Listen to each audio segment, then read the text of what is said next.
November. So my greetings to you all. And today is 11th of November. 11th of November, just a heads up to you, it's National Education Day for the country, and it is celebrated on the occasion of the birth anniversary of our first education minister. All right. So what a day to start with! What a banger day! All right. So today we are starting with a new series called Current Affairs. And in this series, we would be primarily focusing on revision part of current affairs. This is primarily for CGL students who are going to appear for CGL. So it is more like a revision series. All right. So from today onwards, we would be delivering current affairs in a backward motion, right? So whatever happened last week, that is covered. Then a week prior to that, then a week prior to that. In SSC CGL exams, more or less 6 to 8 months prior to the main exam, the current affairs asked. So rest assured, everything will be covered, and everything will be covered in a very structured and a very proper way. All right. So this is me, Milan. So my name is Milan. This is the first time that we are meeting and I'm interacting with you. All right. So there are going to be many more sessions. Okay. All right. So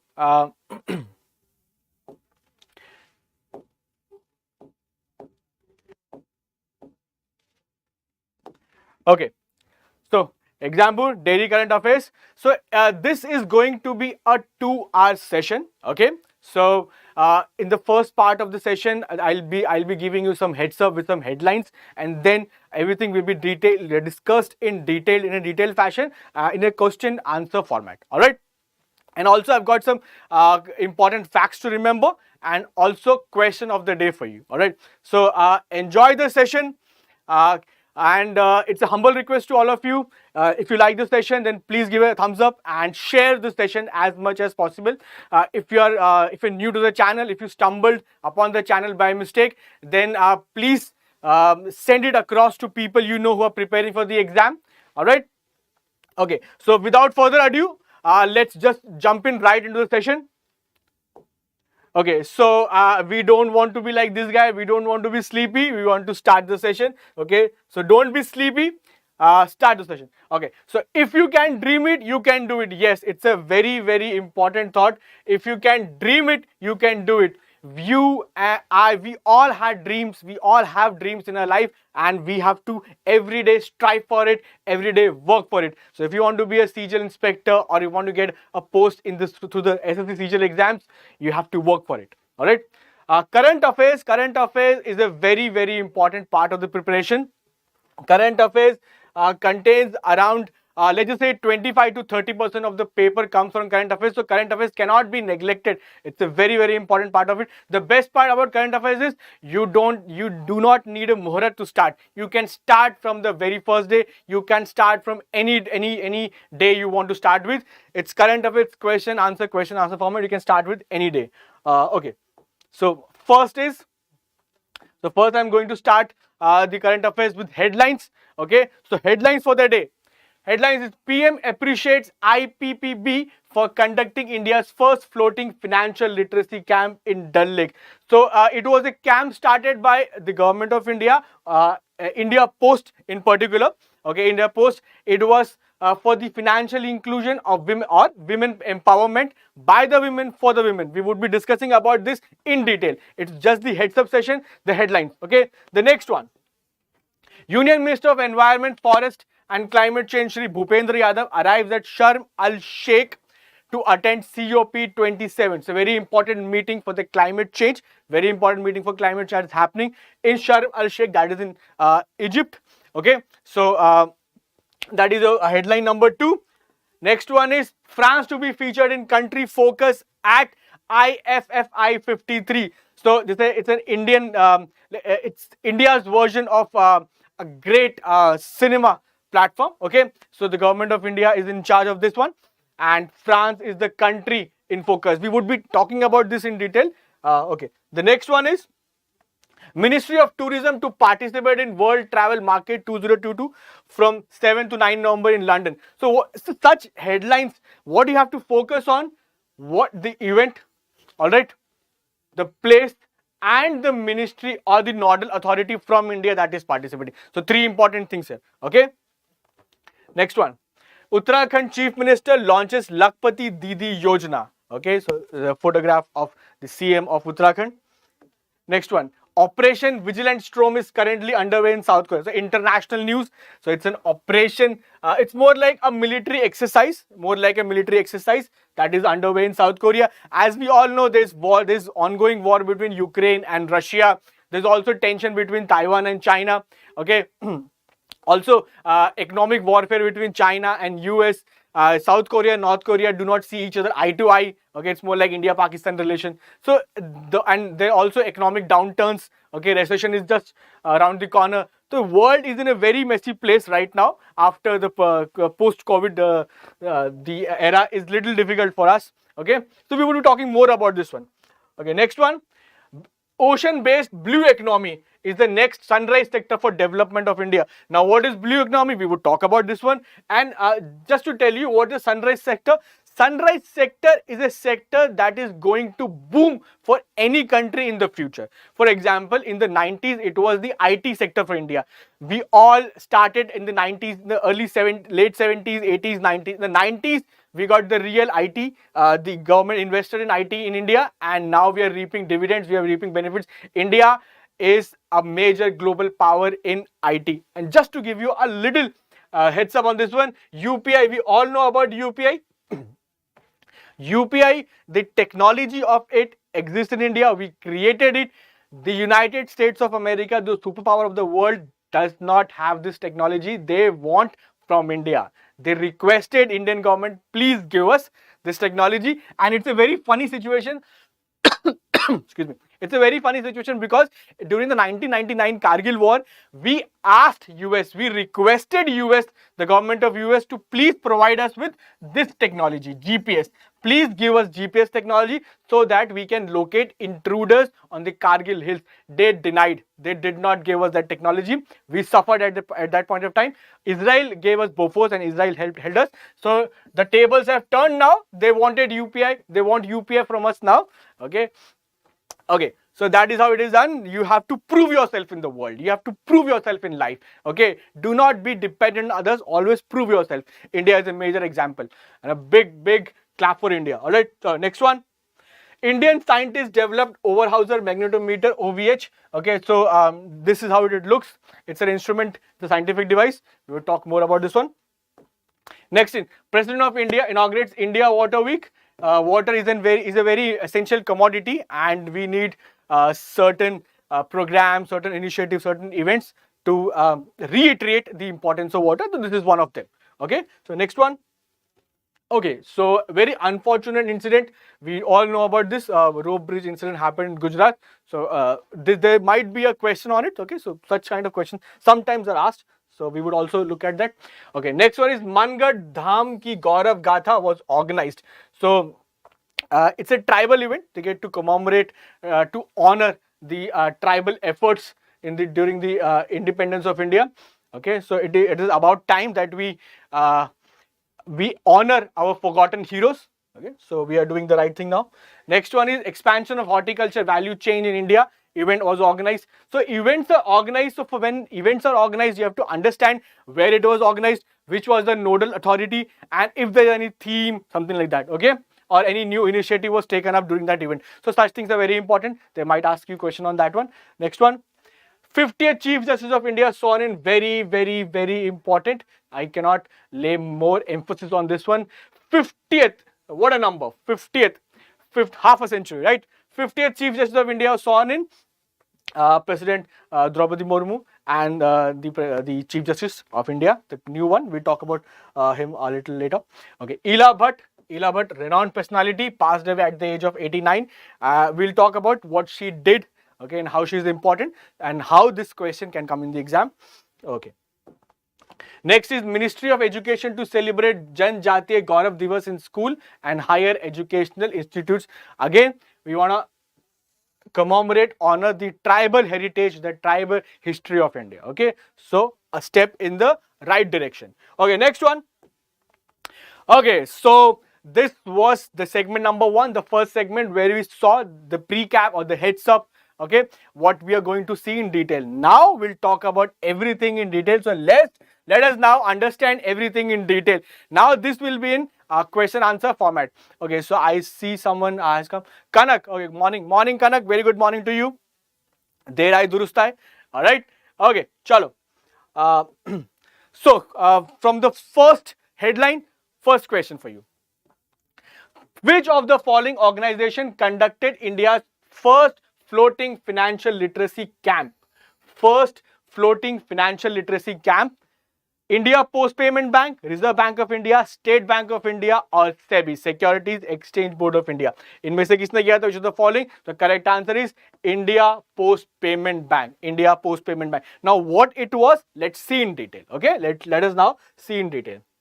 This initiative was conducted by Jammu Kashmir.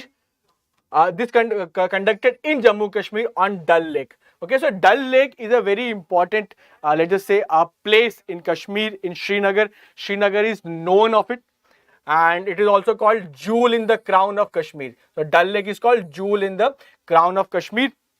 So what it was a financial literacy, financial inclusion, women empowerment initiative. It was for the women, by the women. Okay, the women folk in our country are not very financially independent. Okay, so government is trying to extend a helping hand to them so they can come into the financial inclusion sector. They should know what to do with their money. They should know where to invest it. They should know how to open their accounts. Okay, keep their money safe. If you're financially independent, you lead a very honorable life. Okay, so that was the purpose behind it. So it was in Jammu Kashmir and it was in a floating manner. So first time a floating one, so very important one, very interesting initiative. This initiative was under Niveshak Didi. So what an interesting name. So Didi, excuse me, Didi represents elder sister. So it's for the women, by the women. So Niveshak is investment. So how to invest, where to invest, how to keep your money safe.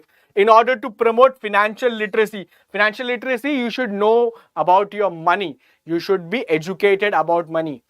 Okay. Launched by India Post Payment Bank.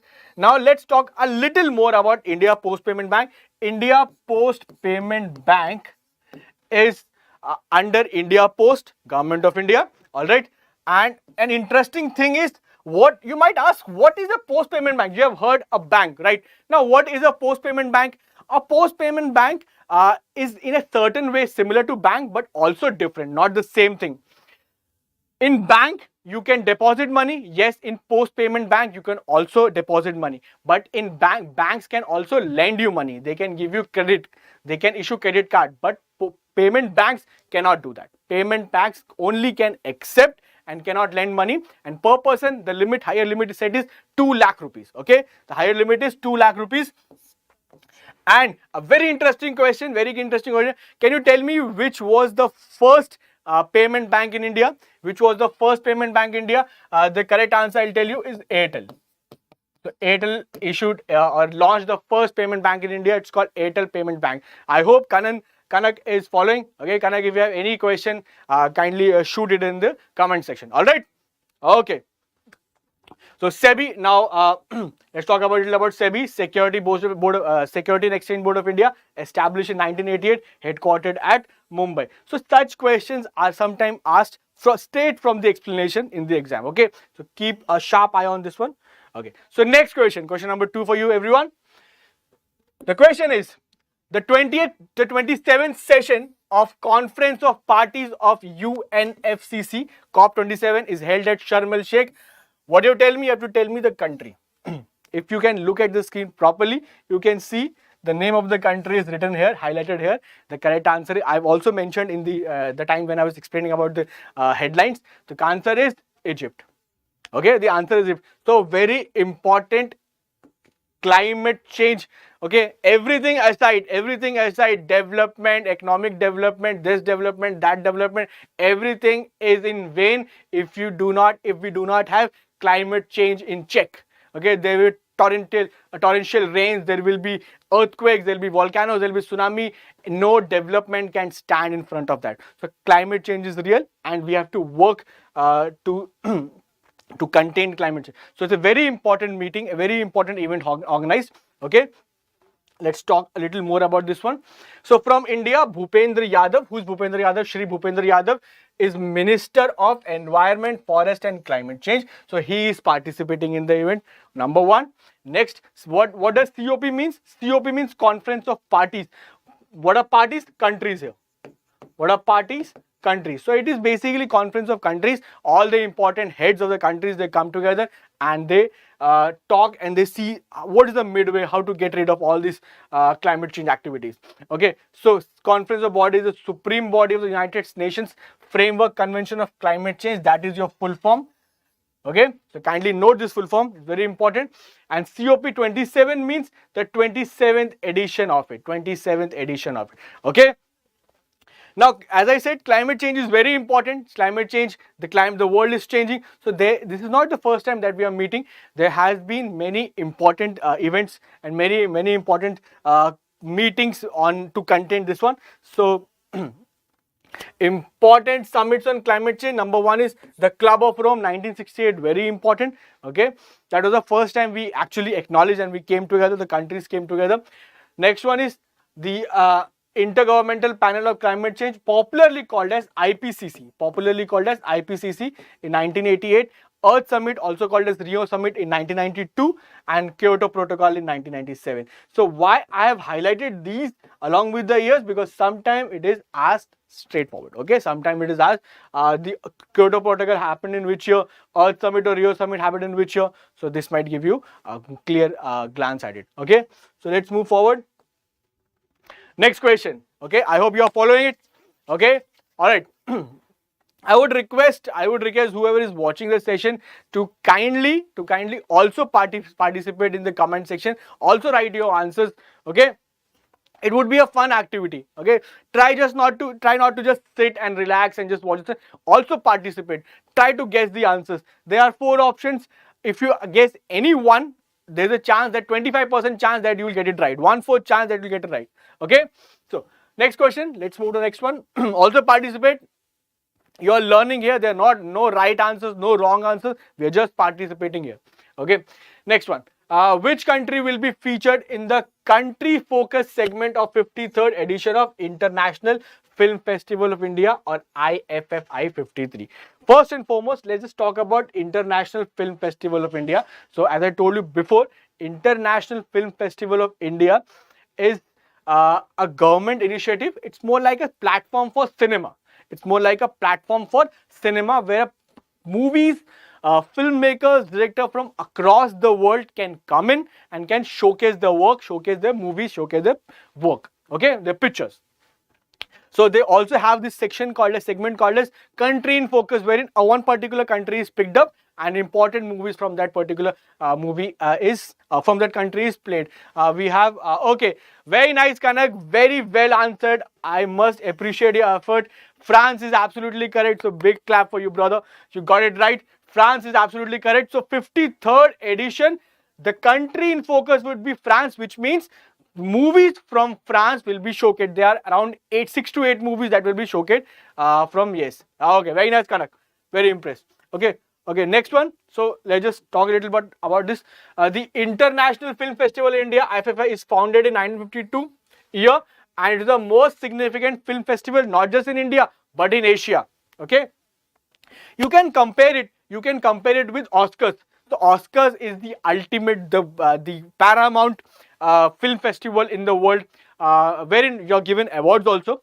If you also can compare, you can compare with Cannes Film Festival in France. That happens, and that is very important one. Okay, so next one is held annually, so every year. Currently in which state? Currently in the state of Goa. So very important one. IFFI is happening. The country in focus is France.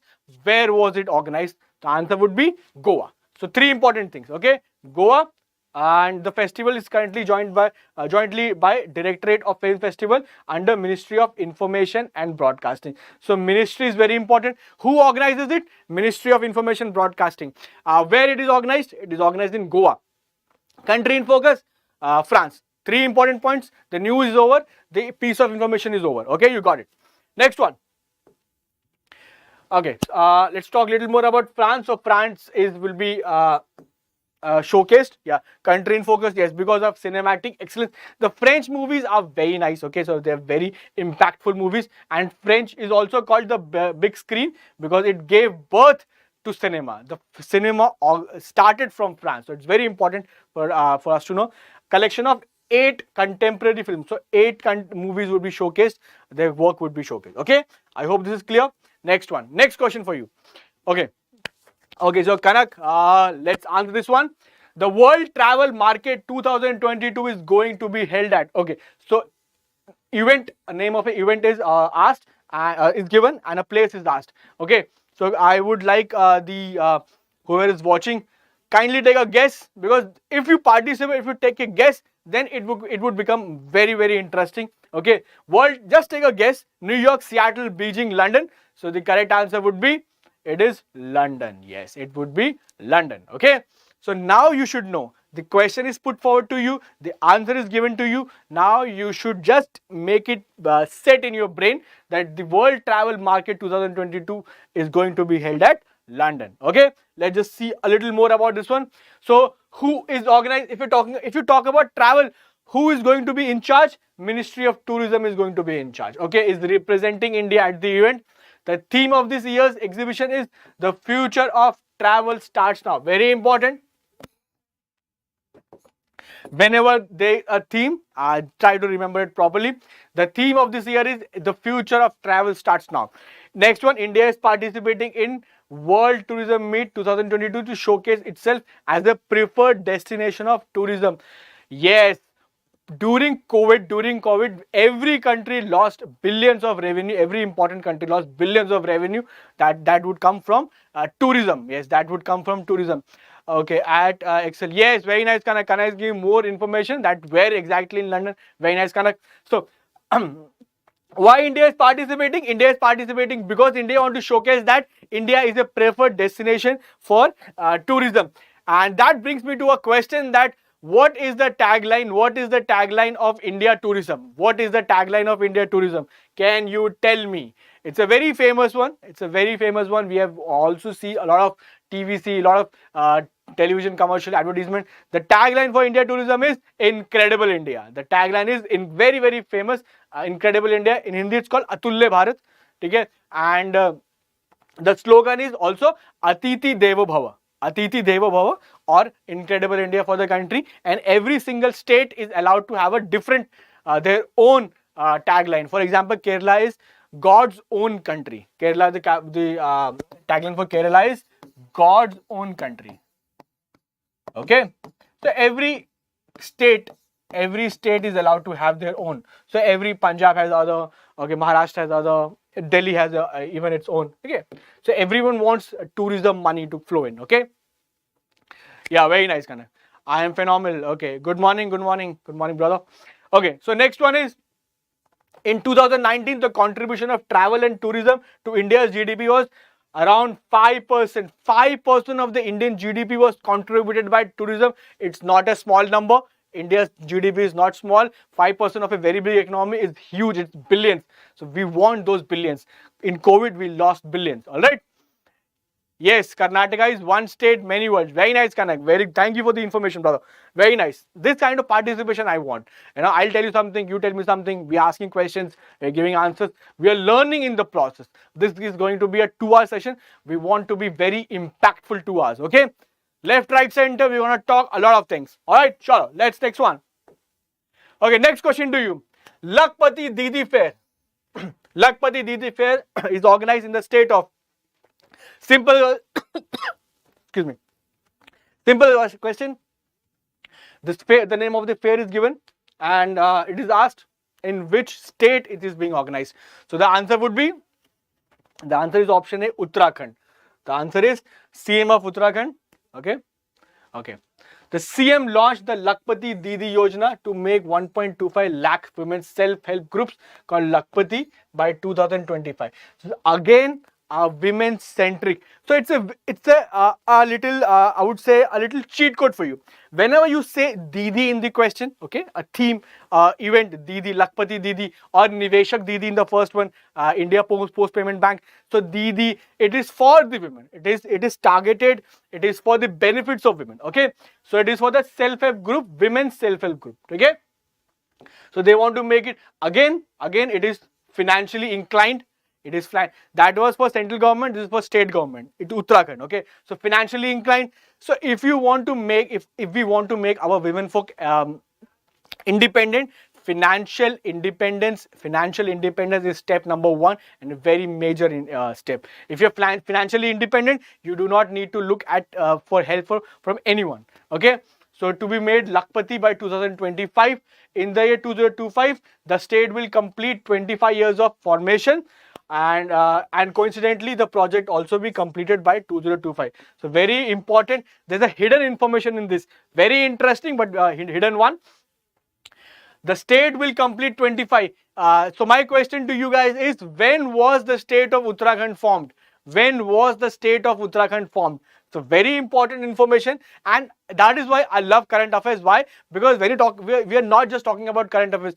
During current affairs, we talk about static GK, we talk about geography, we talk about history, we talk about politics, we talk about everything under the sun. That is the beauty of current affairs. That is the power of current affairs.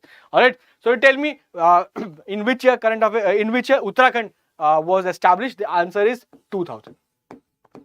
The year 2000, Uttarakhand was established, and only Uttarakhand? No. With Uttarakhand, we had Jharkhand and also Chhattisgarh. Okay? So Uttarakhand was formed out of UP, Jharkhand was formed out of Bihar, and Chhattisgarh was formed after MP. Okay? So very important. All the three states in the year 2000, all the three states in the year 2000, and very important states of India. Okay, so next, 1.25 lakh of 3.67 lakh women belonging to self-help groups will become Lakpati. The objective is to make them Lakpati. Okay, the objective is to make them Lakpati. Kanak is saying November 9th. Very nice, Kanak. Very nice, superb. Okay. Okay. Okay, so under the Lakpati Didi scheme, the more focus would be on skill development. The easiest way to earn money is to have some skills. Okay, if to have some skills, make something, give services. Okay, any kind of skill would help you earn money. Okay, so never stop learning. Never ever in your life stop learning. Wherever you reach in life, always try to upgrade. Okay, always try to learn something new. Try to earn or try to give back to society. Okay, do something for society, do something for others.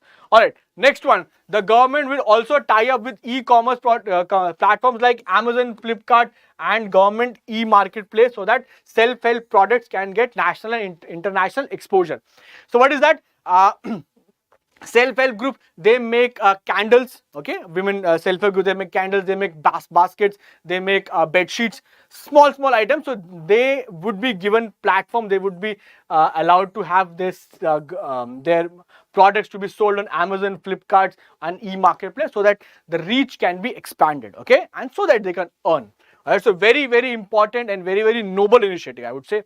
Okay, I hope this is clear. I hope this is clear. Very nice. So if anyone is okay, Kanak and phenomenal. I hope it is clear to you guys. Chalo, let's move on. Okay, very important information to you. Very important information for you. Okay, Marathon Express. So Marathon Express would be done by for GA would be 6 p.m. to 9 p.m. Tuesday, Saturday, Sunday. So we are targeting SSC CGL. So if you are targeting for SSC CGL, 21 days, 21 sessions, back-to-back sessions, 21 days, and many more sessions. Full target, full focus on CGL. Quick revision. If you want to, if you couldn't revise properly, this is the time for you. 21 days are not less; they are enough. Okay, if you do targeted study, you would definitely cross everything. Okay, you definitely cross the marks that you want to obtain in your exam. So GA session would be on for 6 p.m. to 9 p.m. Tuesday, Saturday, and Sunday. Then we have reasoning, 6 p.m. to 9 p.m. You can see 6 p.m. to 9 p.m. 3 hour long marathon sessions. Okay, so do not miss them. Do not miss them. Participate in them. Practice. Okay, last 21 days, forget everything. Forget the world. Forget people around you. Forget your friends. Forget your family. Forget everyone.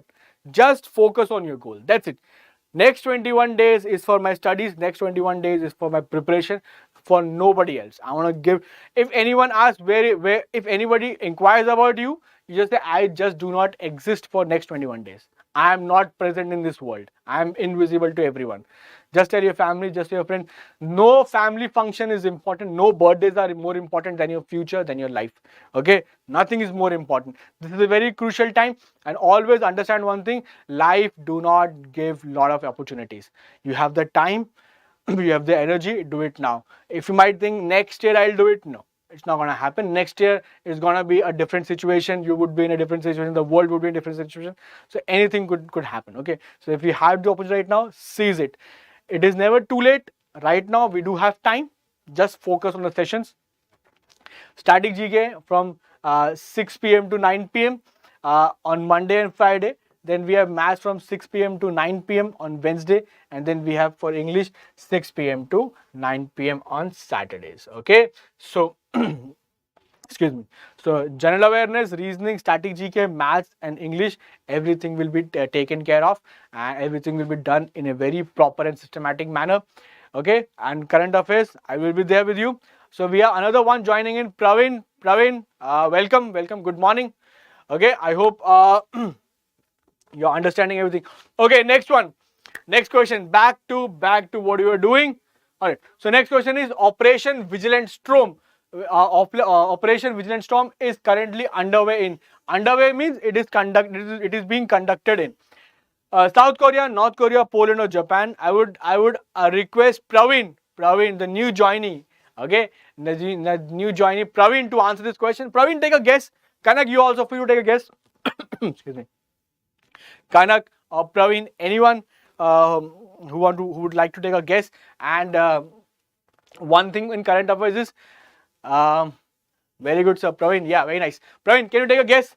Operation Vigilant Storm is in which of the following, is underway in which of the following countries?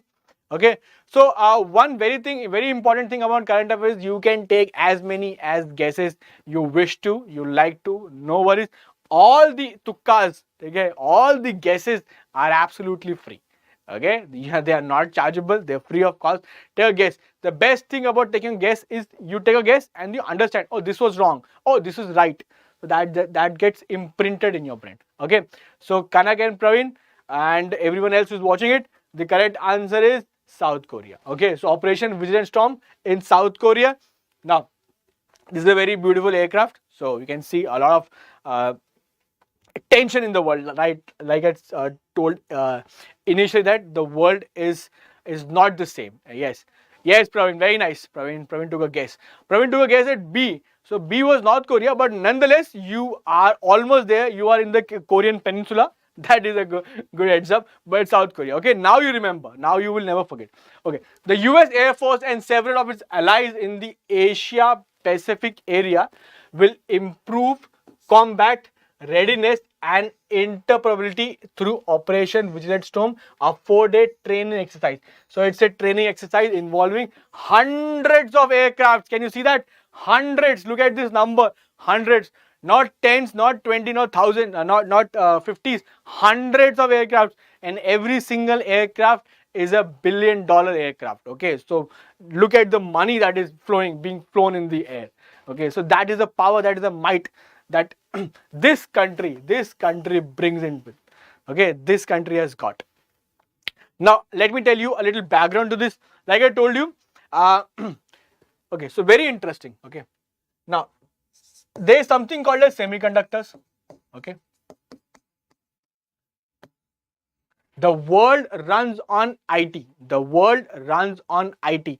IT runs software. So IT runs on hardware, and to run proper hardware, whether we say about laptops, mobiles, missile guiding systems, satellites, okay, cars, anything that is advanced, anything that can do a lot of things, need this thing, chips. And chips are semiconductor chips, and semiconductor chips, there is an economic war that is going in the world right now about for chips, for semiconductor chips. Okay. Lot of the materials that come from that helps in making a chip come from China. So China is behaving like a gunda. China is saying, I am not going to give anything to you. To you means to the world and to the US. And US has this habit of being the only gunda in the world. Okay, the only big daddy of the world. The China is saying, no, your days are over, your days are numbered. Okay, please leave now. I am the next new boss. So now China, and we all know COVID. During COVID, a lot was said about China, that China started it, but somehow it was not called China virus or Wuhan virus. It was called COVID only. But anything else that was found somewhere else, Zika virus, a place in Africa, it was named after that. Okay, Ebola was the name of the river. A village, it was first found in the river near that village. So that got infamous. But China did not allow its name to be used for a negative publicity, negative thing. So it was not called Wuhan virus. It was not called China virus. That is the power of China. Then China can manipulate. Okay, so China is giving a lot of tension, a lot of pressure to India. Okay, at the borders. Okay, so that is what they are doing now. China is also not seeing eye to Taiwan. Okay, there is a history behind China and Taiwan. It's a old history like India, Pakistan. Okay, so it's more like that on the similar lines. So China says that Taiwan is an island nation near to China. Okay, so China says Taiwan is their part. China belongs to them. Taiwan says we are an independent country. We do not belong to anyone. We are a sovereign nation. But China says no. You belong to us. You are my property. So, but China is very powerful. China is big, strong, mighty, and Taiwan is fairly powerful, but it's a very small country. Cannot stand up to China. Okay, but so this is going on. Then we also know about Russia and Ukraine. We also know about Russia and Ukraine. That is going on. Okay. Excuse me. So, and post-COVID, the world is not as it was before. And also, there are massive layoffs from Meta, from Twitter, and you can also see in the Indian business ecosystem, a lot of companies are laying off their people. There's talk about recession just being around the corner. So a lot of things are happening. A lot of things are excuse me, are going not so well for us. Okay, so it's a very interesting, difficult time. Okay, so what is happening here? What is happening? And also very important thing, South Korea and North Korea. South Korea and North Korea are like India, Pakistan. They are like India, Pakistan. That means they have this hatred among them. Okay, so that means they do not like each other.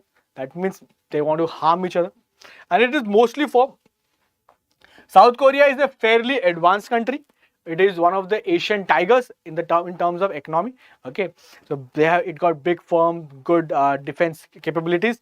North Korea is not so developed. It is a closed economy, always has been. It is under dictatorship. Okay, so in other words, but they got some defense capabilities, some missiles. Okay, and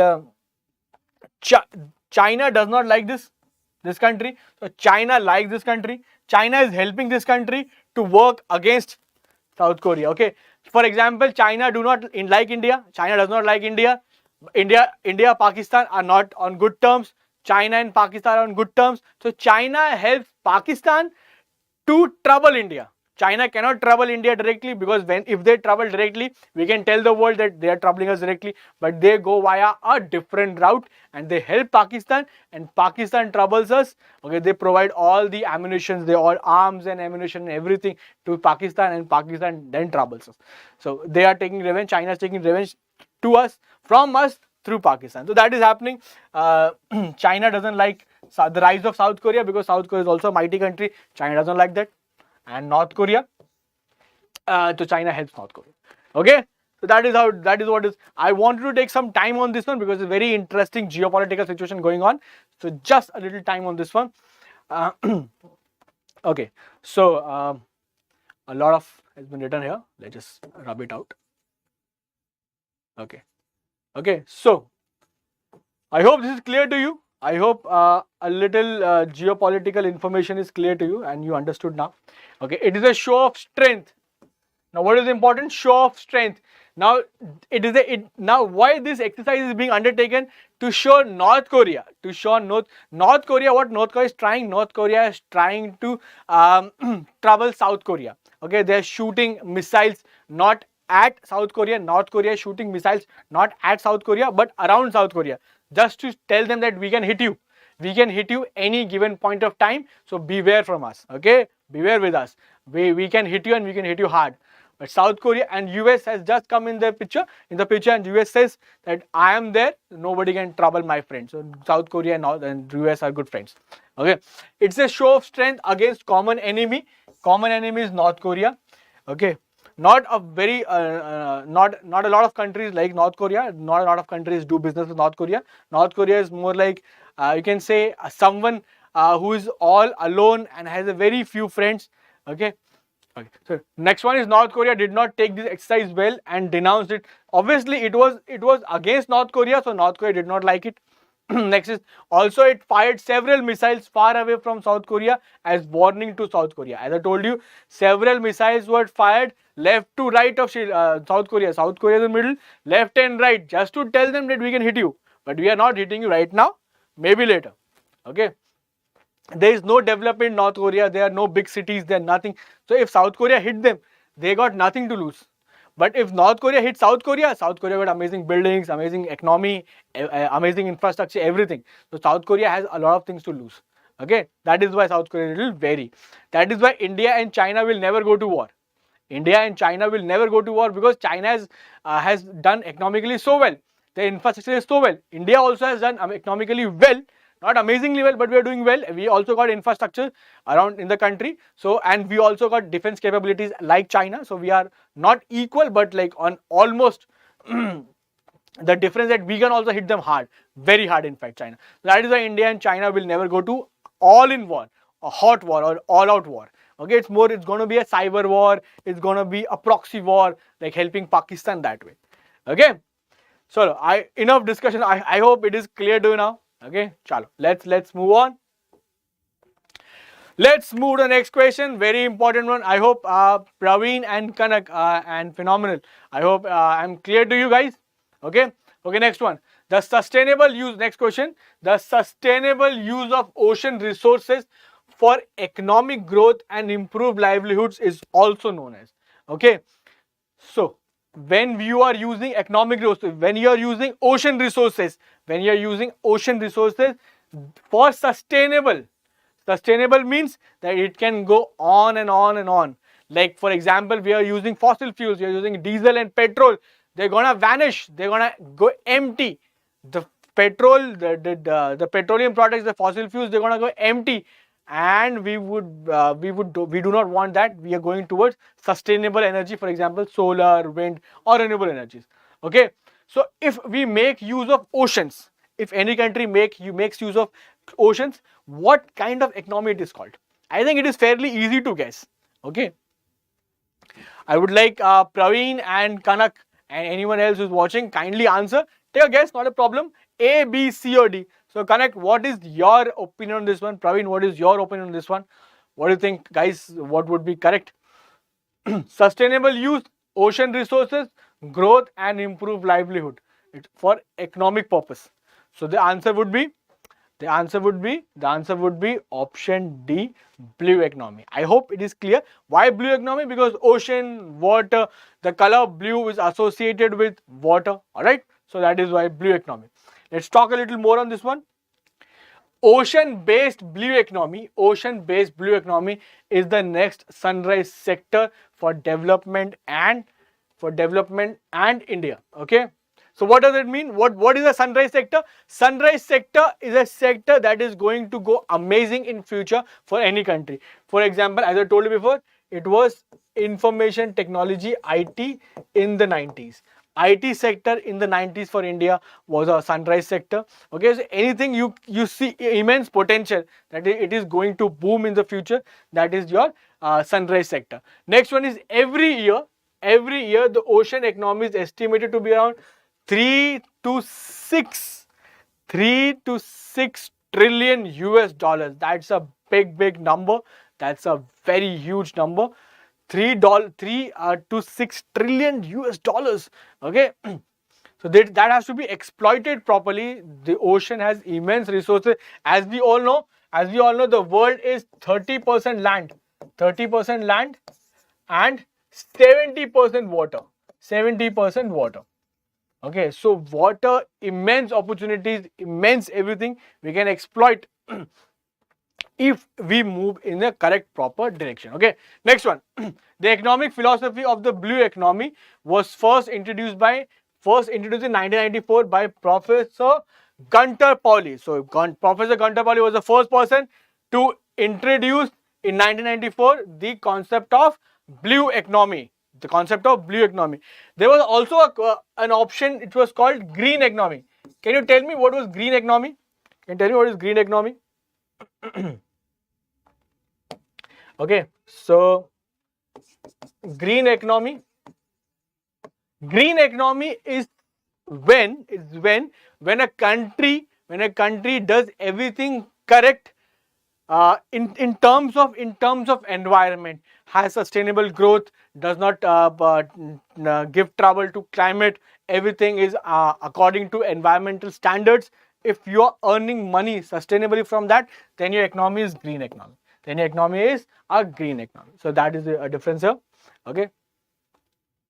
Okay. So next one. Okay. So the size of blue economy of India is expected to be around 4% of GDP. 4% of GDP, blue economy. 5% of Indian GDP was tourism sector. So we are segregating our important sectors in the economy, and from there we can exploit it. Okay.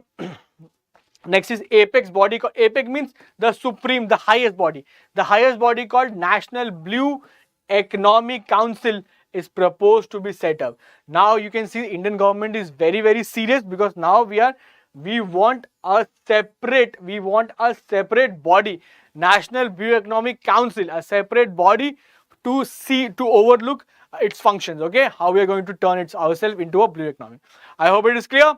All right, super. Next one. Let's move on. Okay, so very important chart here.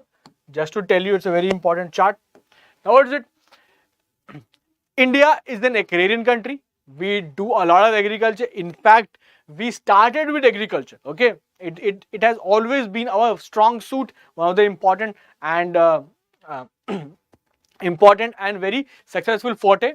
Okay, so these are called agricultural revolutions. These are called agriculture revolutions. We have undertaken different agriculture revolution. For example, the most famous green revolution, white revolution. These were the biggest ones, the most impactful ones. But they were not the only ones. There were also other ones. For example, oil seed. So if you want enhanced production of oil seeds, it's called, especially mustard and sunflower, it's called yellow revolution. Why revolution? Understandably, for the color. Okay, next one is petroleum products, black revolution. If you want petroleum products to come in India and to be produced in India, we also have petroleum basins at Kaveri basins, and we also other places where we have found petroleum, but not in that quantity, and also to extract it we would need a lot of money. Okay, we do not want to invest at that point at there. Next one is fish production, blue revolution. So if you want to have enhanced fishes, enhanced fisheries, okay, it's called blue revolution. Again, fishes we majorly get from the ocean, so blue revolution. All right, so try to go through once. I'll help you. I'll walk you through this one. So it's very important because sometime in the exam, what is asked? This is part of static GK. Static GK and current affairs, they go hand in hand. They are brothers. Okay, one cannot be done without the other, and the same is true for the other one. Okay, so it's more like if you're doing current affairs, you're bound to come across static GK. If you're doing static GK, you have to connect it with current affairs. That way, it is more impactful.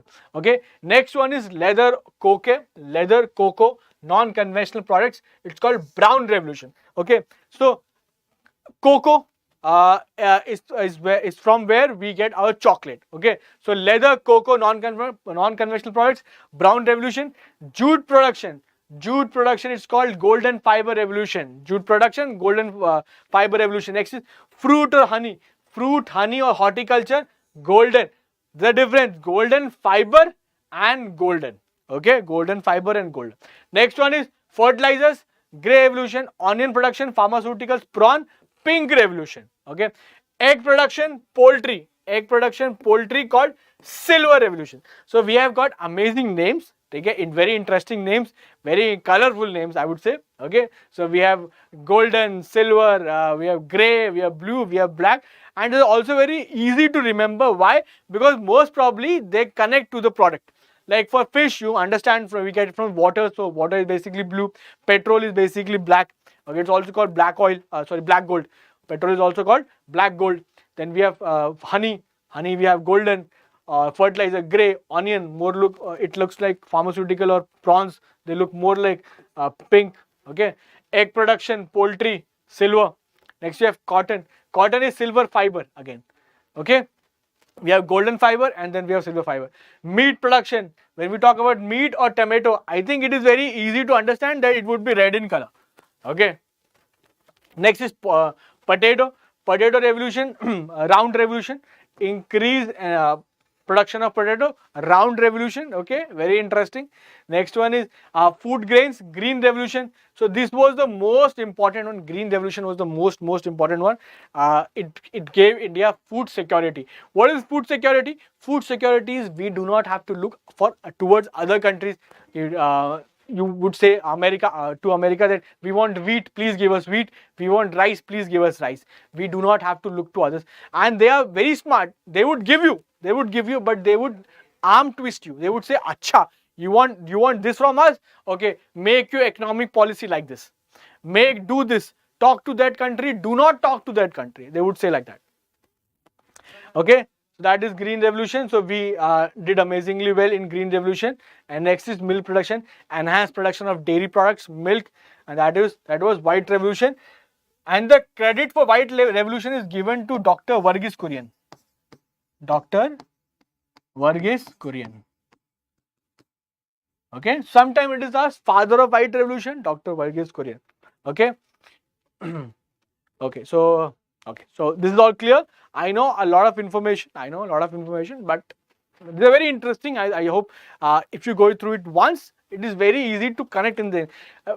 Always remember, you have to answer multiple choice question. You do not have to write subjective answers, long answers. Always in the question, it's a very interesting take on in the question on the exam, that if there's a question, there's also right answers given to you.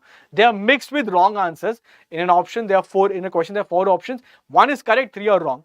Okay, but right answer is always present for every given question in the paper. So it's a very interesting take on it. So that means they are not only giving you question paper, but they're also giving you answer sheet mixed with wrong options.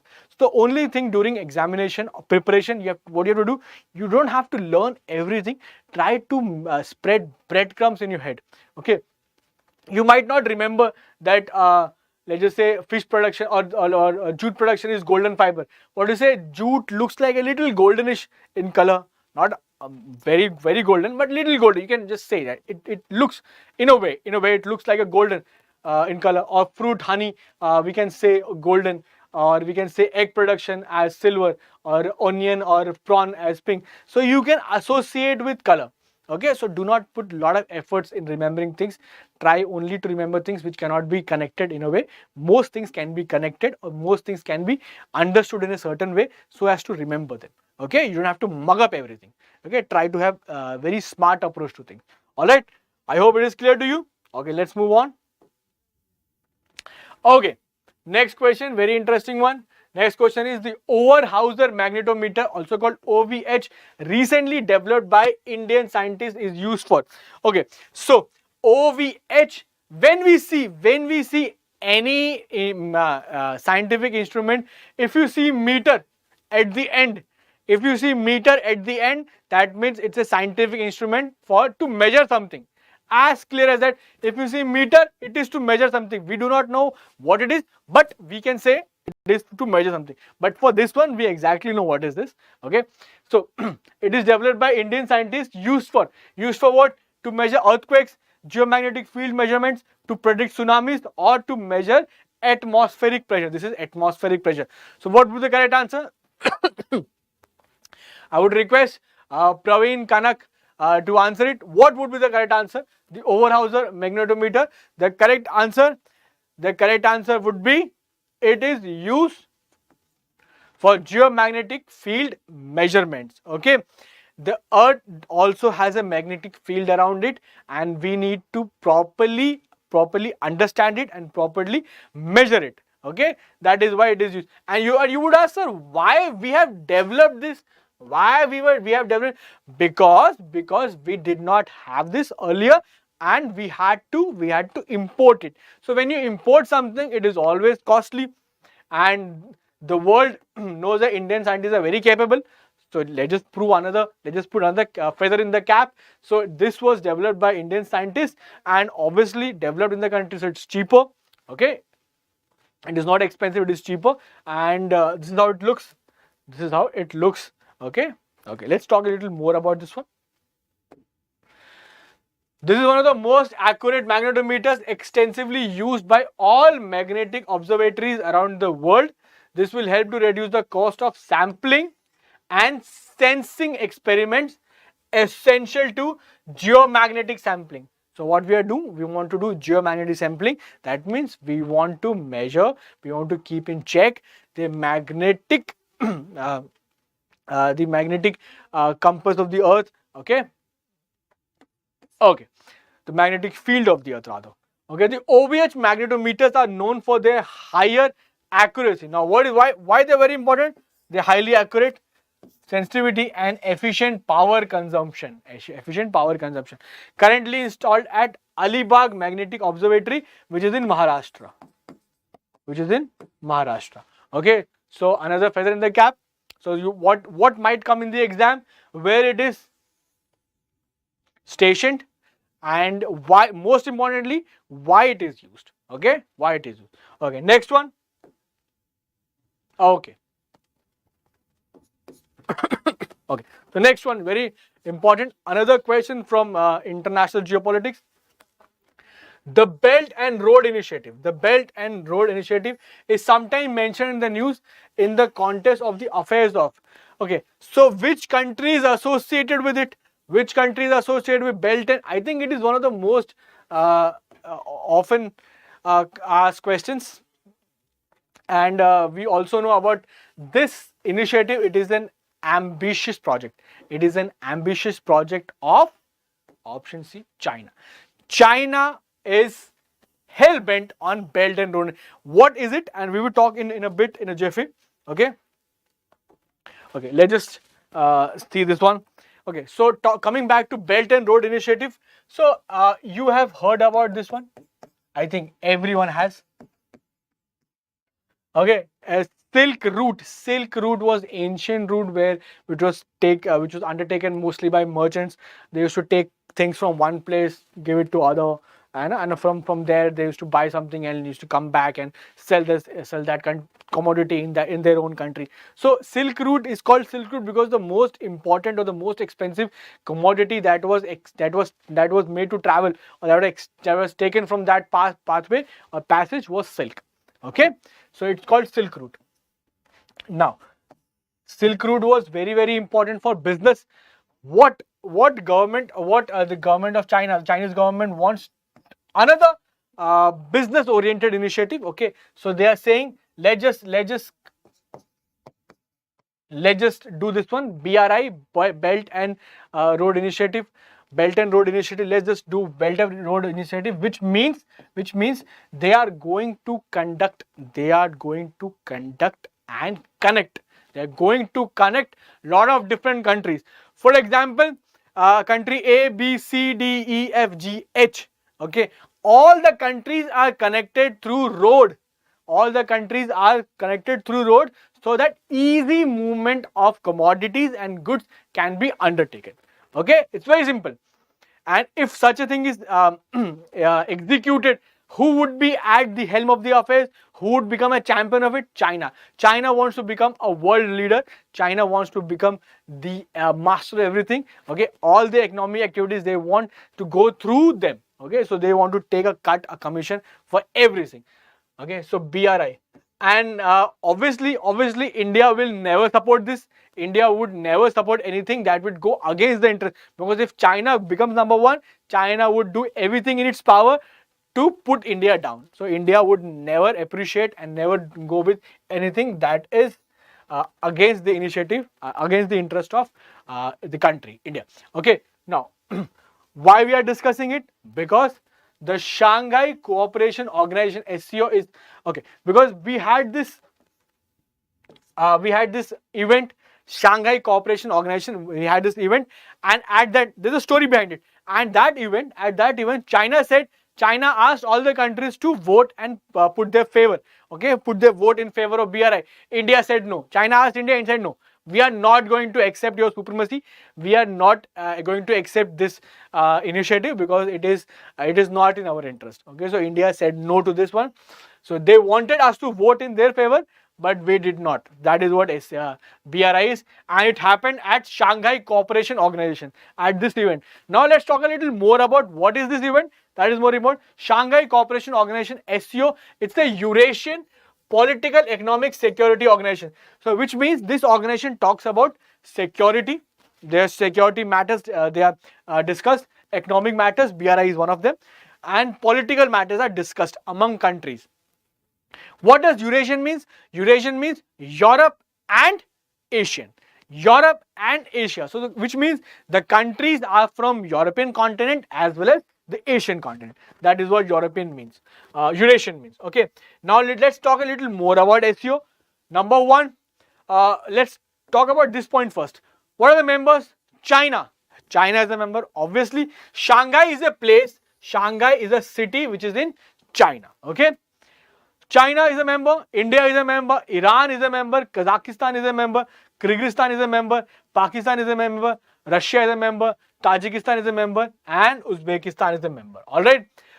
Do not misunderstand that Russia is in Asia, Russia is in Europe. Russia is considered to be in Europe, it's considered to be a European country. Alright.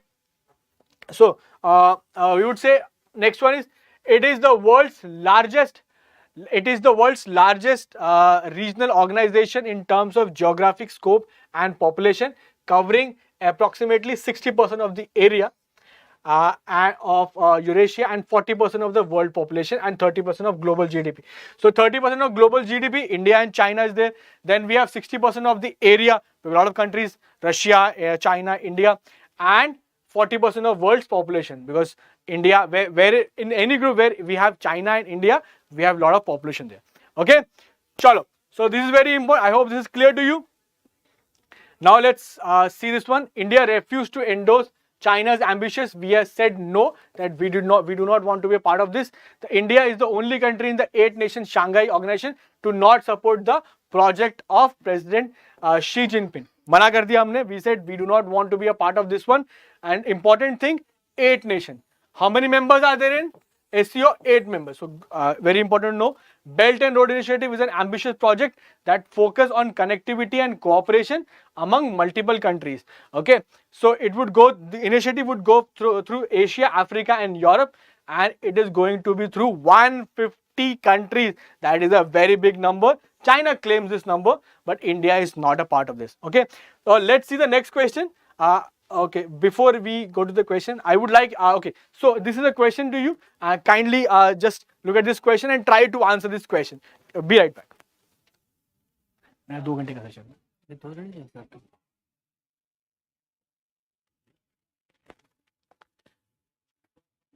Okay, guys.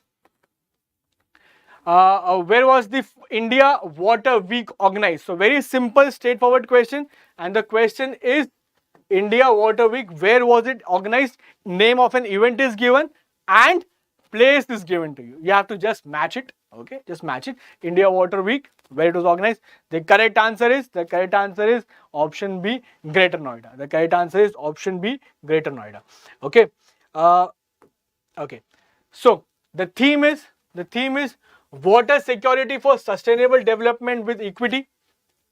So this is the theme, water security for sustainable development. Now one thing would be common everywhere. If you go through different themes of different organizations, different meetings, events, you would see one common line underline, that is sustainable development. That is sustainable development.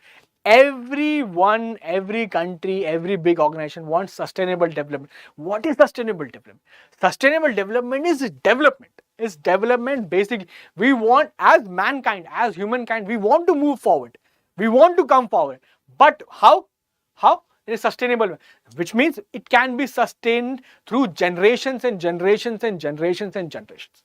Okay, which means if we now see, our progress is fueled by fossil fuels.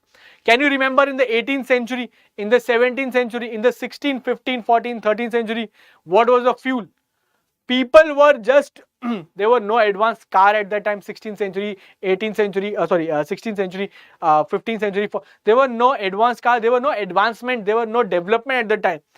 In the 20th century, 19th century onwards, 20th century, 18th century, 19th century, 20th century, it started industrial revolution slowly and steadily. In the 20th century, we picked up pace and we changed gears. And how? Okay, that is when we just shifted gears and we landed to moon. Yeah, we landed in moon 1969 Apollo mission. Neil Armstrong set his foot on the surface of moon. Now we have sent Indians, the Indian government, the ISRO has sent its probe, its orbiter to Mars. NASA has sent its probe to Mars. So we are sending our things to Mars, to next planet. Okay, this is also a mission planned for Venus. There's a mission planned for Jupiter. There was also New Horizons mission by NASA that was planned for the Pluto. Can you imagine? In 1969, there was we were able to as humans, as humanity, we were able to set foot on moon. From 69 to 2022, we are doing wonders. All this was possible because of fossil fuel, but this cannot be sustained. This cannot be sustained all the time, every time, generation through generation. So we want something that is more renewable, that is solar energy, wind energy, or tidal energy, that we have, that was there, that is still there, and that will be there till the end of the time. So this is the underlying statement, sustainable development. Okay. Next one, this was the 7th edition. Next, the countries that are participating participated: Denmark, Finland, Germany, Israel, and European Union. They participated. All right. Okay, guys. Now a little information about our app. So session on YT, session on YouTube are very enjoyable, but the real fun starts at the app. So app, what are the uses of app? Official app, okay, live paid course with test series. No examination preparation is complete without test series. If you do not practice questions, if you do not take tests, then your preparation is not complete. So where can you find that? You can find on the official app, official Exampur app, paid courses with test series. Very wonderful. Next one, free subject wise and topic wise quizzes with report card. Subject wise, not just subject, also topic wise. You want to study history, but you want to study Indian national movement from modern India. You want to practice that one. You are like, I'm not done with my ancient medieval, but I'm done with the modern history, and I want to take Indian medieval or the Gandhian period. So we have topic wise quizzes. How wonderful is that? With report card. How did you fare in the paper? How did you do? What are the pain points? What are the pain areas? Which all areas can be improved? report card. A simple, amazing report card will be shared with you so that you can gauge your performance and you can improve upon it. Next, job alert. Never miss any job alert, never miss any official notification. Everything will be provided to you.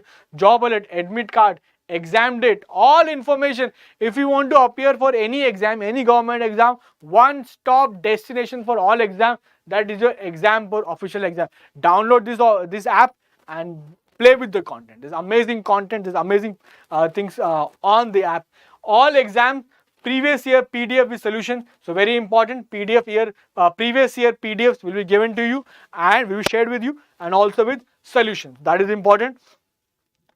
Now, free all India scholarship. Scholarship is also being provided to you with report card. Okay. So next, topic wise free classes. Earlier it was topic wise quizzes. Now we have topic wise live classes. Take that topic, go and study that topic, and then give the exact same topics quiz. Okay, how wonderful is that? Next, free full length and sectional test with report card. Full length paper, you want to take the entire CGL paper, the stational paper, or any other exam, in its entirety, or you're like, I am not prepared with the entire syllabus, but I am okay with my maths, I'm okay with reasoning, I'm okay with English or GA, I want to practice from that section. So that is also being provided to you with report card. Report card is always very important because report card has data. And what is the best point about data? Data can help you achieve great success by telling you everything. The pain areas, the pain points, the areas where you can work upon and where you can achieve great success. Okay, where to improve, how much to improve, everything is laid out properly in the report card. Next, we have free exam wise PDF and practice set. Again, practice. That is the mantra to crack any exam. Practice and just practice. Okay, take classes, revise, repeat, give the exam. If you have done any mistake, rectify those mistakes, take the exam and just give again and again. Okay. Next is daily, weekly and monthly current affairs. Yes, that is my section. So current affairs daily, not just daily, weekly, not just weekly, but monthly also. So one stop current affairs platform, Exampur official app. Next one, unlimited subject wise practice questions. So what more you can ask?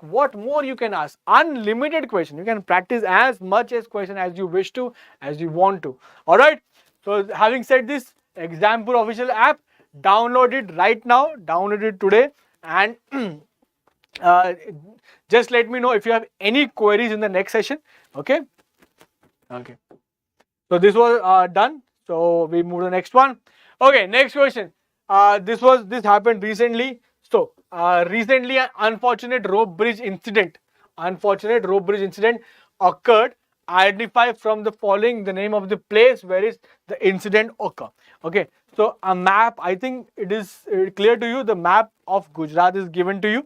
Okay, and a place is being asked to you. Just to give a little information about Gujarat, an extra piece of information, because extra piece of information are always very interesting and always helpful for the exam. Gujarat has the longest coastline.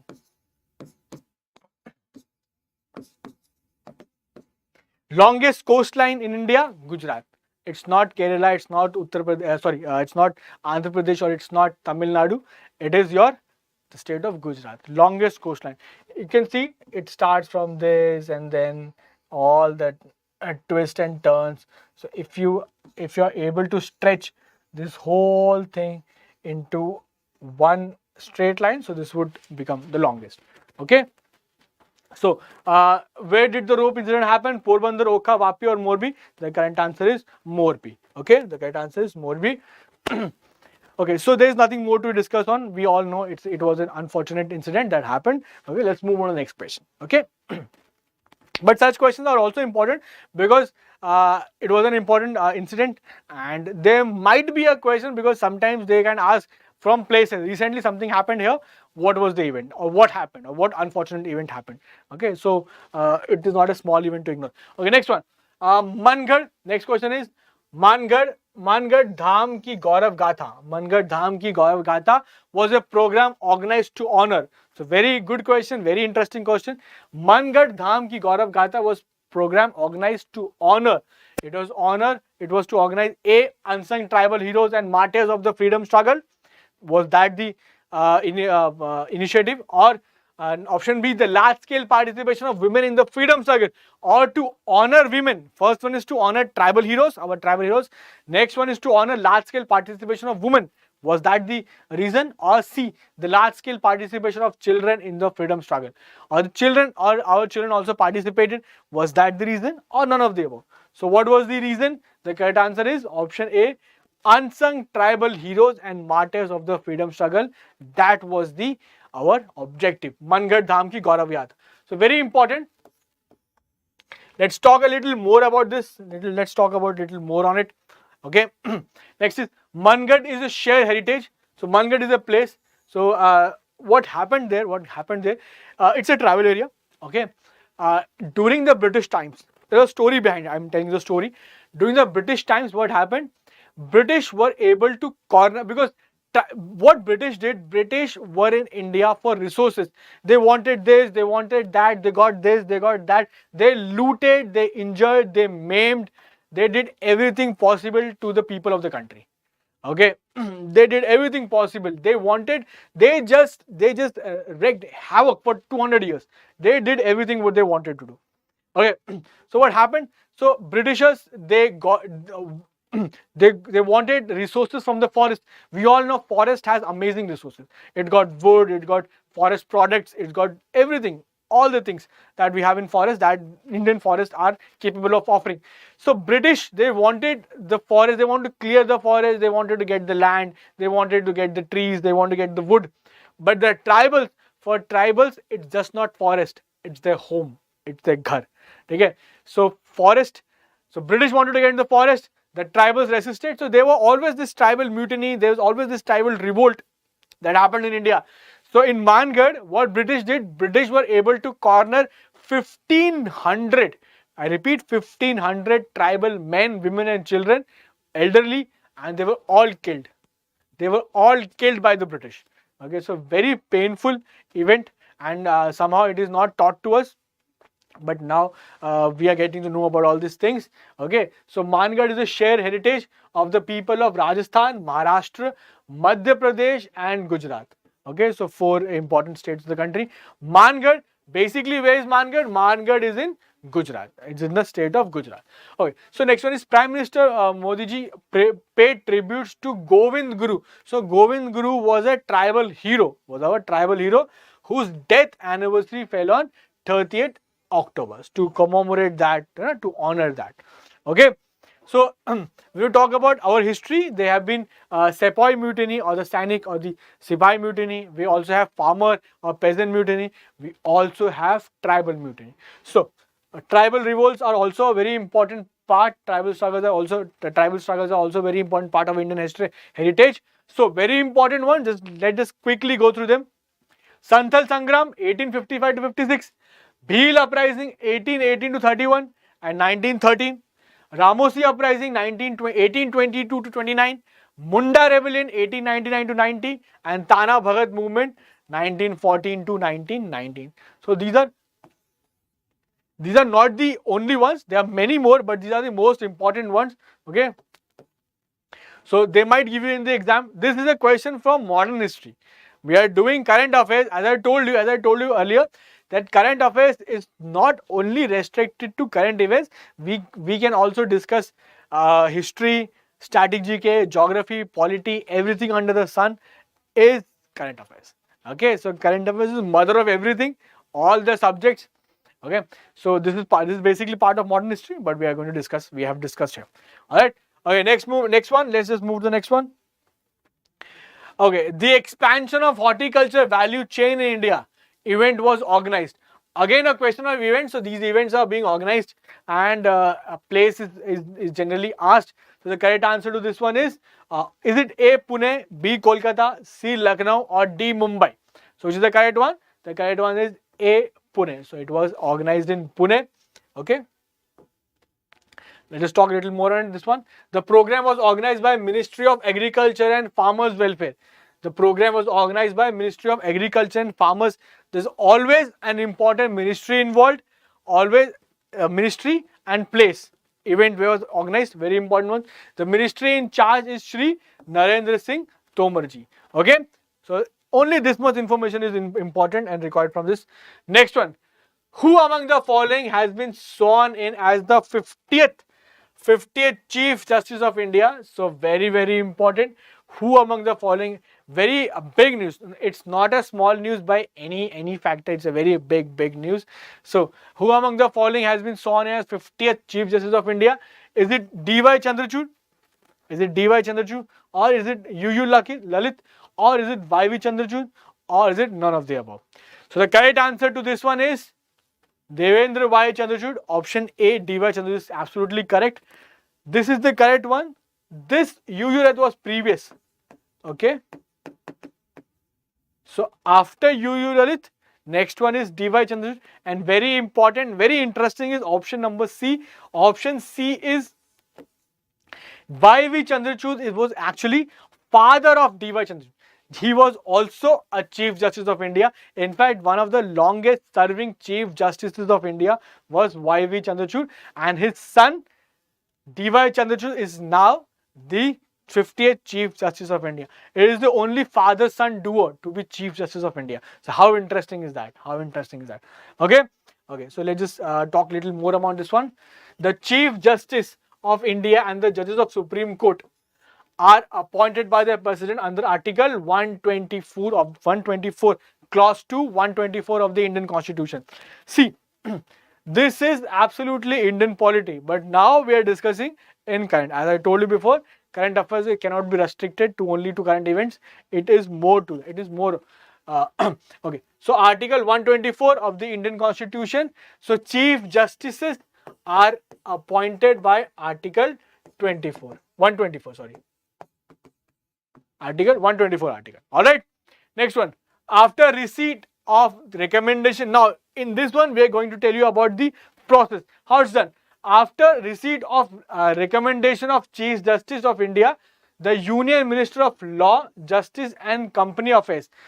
The recommendation goes to this ministry, and the minister who is in charge of this ministry, he puts up the name to Prime Minister of the country.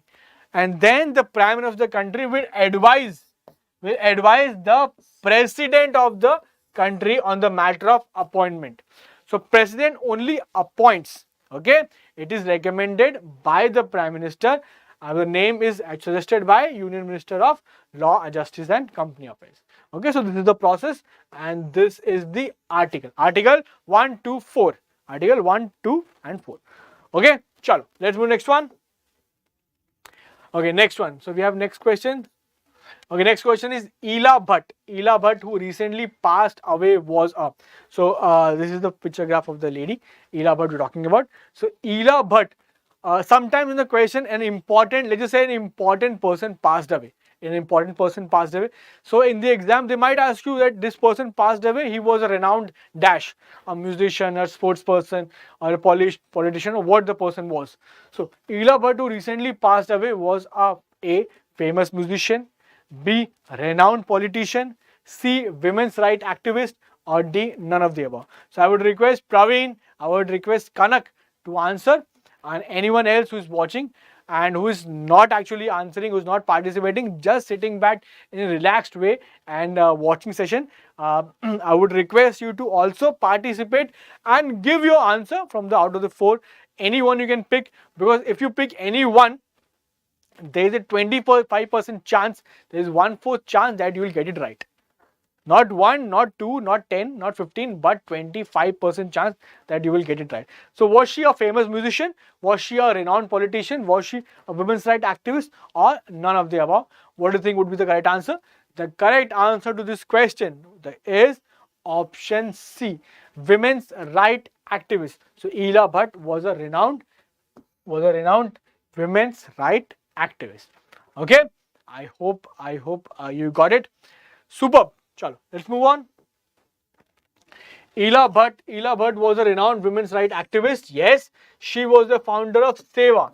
SEWA is Self-Employed Women's Association. Self-Employed Women's Association. So very noble foundation. Okay. So let's move to the next one. Okay, next one is question. Janjatiya Gaurav Divas will be observed on. So Janjatiya Gaurav Divas will be observed on again, again to commemorate, to honor our tribal heroes. Okay, so to commemorate and to honor our tribal. See, we all talk about the history in a certain way. For example, we talk about kings, we talk about rulers, we talk about peasant movement, we talk about sepoy movement. I'm talking about modern history. But and we also talk, to some extent we talk about the tribal uprisings or tribal revolts, but we fail to acknowledge them in a proper way. We fail to give credit to them that tribals also fought the British. Okay, so it is about time that we rectify our mistakes. So Janjatiya Gaurav Divas will be observed on option A, November 15th, B, November 20th, C, December 15th, or D, December 20th. So the correct answer would be, the correct answer is A, November 15th. Okay. So November 15th we would be observing Janjatiya Gaurav Divas. Okay. So very big initiative and very big announcement by the government of India. So kindly put your focus here and kindly remember this. All right. Okay, let's talk a little more about this one. The Union Cabinet has approved 15th November. The Union Cabinet has approved 15th November as Janjatiya Gaurav Divas, to commemorate the brave tribal freedom fighters. The brave tribal freedom fighters as part of the year-long celebrations of 75 years of India's independence. You also know that we have completed 75 years of independence, and that we are also celebrating Amrit Mahotsav. We are also celebrating Amrit Mahotsav. Okay, so it's part of that. It's part of the initiative. It's part of the initiative. Year-long celebration that we are undertaking. So we are also we also are going to celebrate Janjatiya Gaurav Divas. The Janjatiya Gaurav Divas will be celebrated on every year. It is not a one-time affair. It's not a one-time affair. We would celebrate it every year. Okay, from this year onwards, to recognize the efforts of tribals in the preservation of culture, heritage, and promotion of Indian values of national pride, valor, and hospitality. Okay, so one way this question can be asked, one way, date. What is the date on which it would be celebrated? 15 November. Second way it can be asked, on 15th of November from every year, a new initiative has been started by the government. What is the name of the initiative? The answer would be Janjatiya Gaurav Divas. Okay, so that is second way of asking this question. Third would be why Janjatiya Gaurav Divas is being celebrated or being observed. The answer would be to recognize the efforts of tribals in the preservation of culture. So, in the honor of tribals. Okay, so these are three important ways this one piece of information can be asked. Okay, so whenever you do any current affairs, try to make questions on it. If you're doing in my session, look at the question that is being explained, and apart from that, all the other ways, in all the different information that come together, what are questions can be done, what questions can be made from this particular piece of information. Okay, so we have pointed three different ways in this information can be altered and made a question. Okay, okay. 15 November also marks the birth anniversary of Birsa Munda, who is revered as God by the tribal communities across India. Very, very, very, very important. I cannot lay more emphasis on this one. That is this. How important is this? Okay. Bhagwan Birsa Munda is referred to as Bhagwan Birsa Munda. And why 15 November? Why 15? Now another fourth way. In the fourth way, this question can be asked. Okay, Janjatiya Gaurav Divas is being celebrated / observed on 15th November in the honor of the tribals, but whose birthday falls on this date? Whose birthday falls? The answer would be Bhagwan Birsa Munda. Okay, so this is the fourth and very important way that it can be asked. I hope this is clear. Okay, So that brings us to the end of not to the end of the session, not to the end of the session, but to the end of the discussion in detail. Okay, so we started with the headline segment or the pre-cap or the heads up session. The second segment was the all the news in detail. So we discussed news in detail. So that was section number 2, segment number 2. Now segment number 3. The third segment is some important current facts to remember. So these are the facts which happened. Okay, these are current events only which happened, but they did not make it to the question segment, or rather I've jotted down them here, so then we can easily and quickly remember them. Questions are always made on any piece of information. This is number 1. This is a piece of information. A question can be made, a static GK question can be made on this one. Okay, so let's just see the first one. The National Institute of Naturopathy is located in Pune. Okay, where is the National Institute of Naturopathy located? The answer is PUNE, Pune. Okay, so this is way number 1. This question can be asked. Second way, they can give you 2 columns, column A, column B. In column A, they can give you names of all the organizations, and in column B, names of all the headquarters or places, cities where they are situated.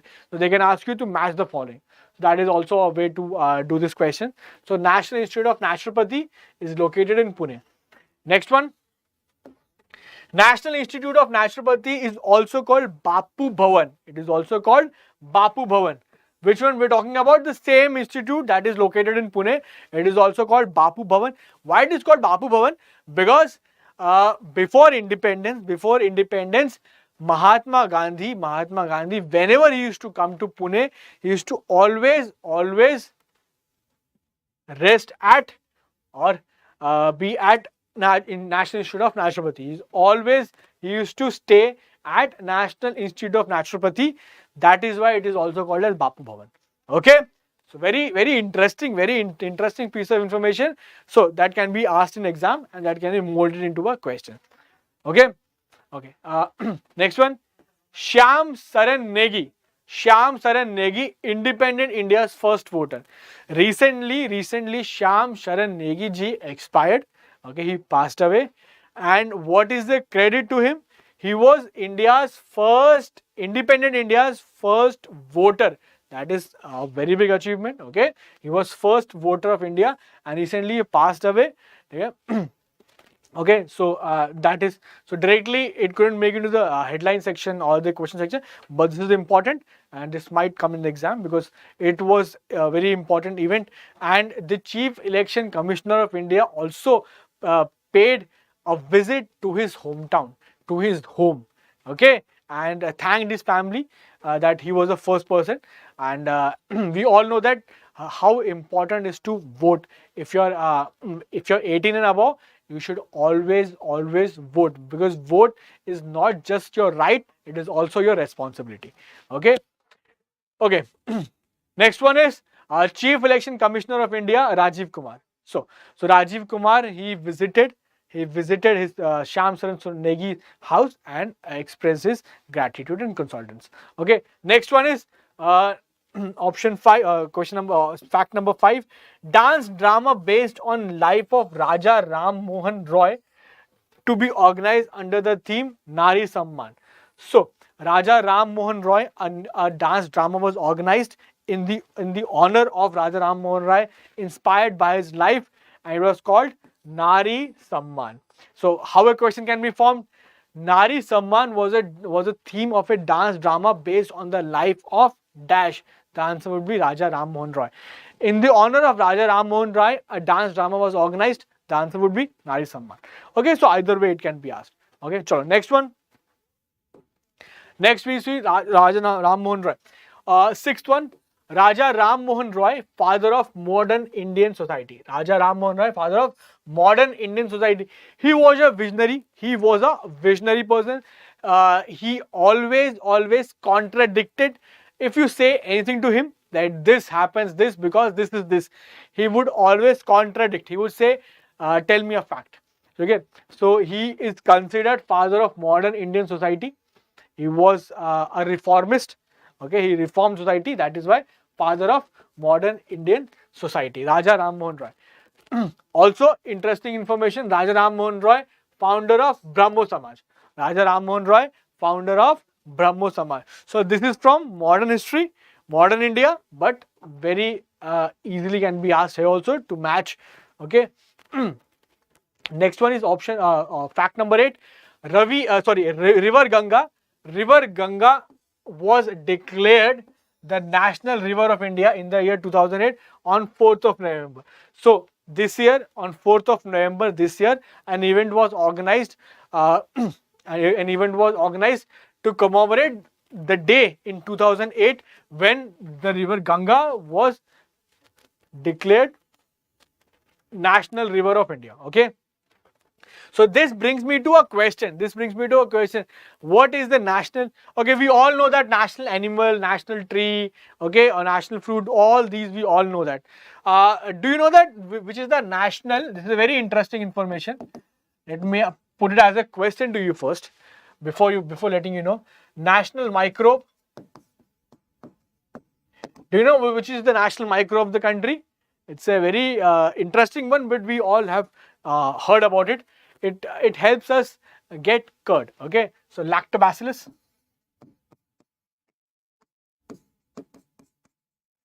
So lactobacillus is considered the national microbe. Very interesting, the national microbe of the country. Yes, you heard it right. We also do have a national microbe. Very funny it may sound, but yes, we do have something called as national microbe. Okay, so River Ganga, 4th of November 2008, River Ganga declared national river. Okay. Okay, can you tell me one more thing? Can you tell me what is the national aquatic animals? So which is the national aquatic animal?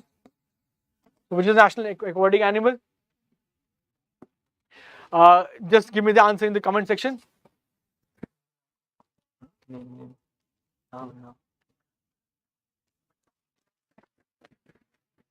Okay, so national aquatic animal is river dolphin. So river dolphin, which is found in the river Ganges. River dolphin, which is found in the river Ganges or the Ganga river. Okay, so we have a dolphin which is present in the Ganga river. It is the national aquatic animal of the country. Okay, very nice. Okay, Gobinath has answered dolphin. Very nice, Gobinath. That is a very wonderful answer. I'm really impressed that not a lot of people know about this, but you knew about it and you commented. So thank you for that. And very nice. Okay, so next one is number 9. Adani New Industries installed India's largest wind turbine. So India's largest wind turbine has been installed, and it was done by Adani New Industries. Okay. So next one is the Prime Minister Shri Narendra Modi has urged the citizens to visit Nada Bet. Yes, very interesting. What is so interesting about it? We'll know about it. Nada Bet and other border areas at part of Seema Darshan to further tourism. Yes. So Nada Bet is a border area, and the government of India, the Prime Minister of the country, Modi ji, has asked citizens to also visit border areas and see how beautiful they are. There are two strategic reasons for this ask. Number one, there would definitely be tourism and cash inflow in the border areas, which is generally overlooked by the tourists.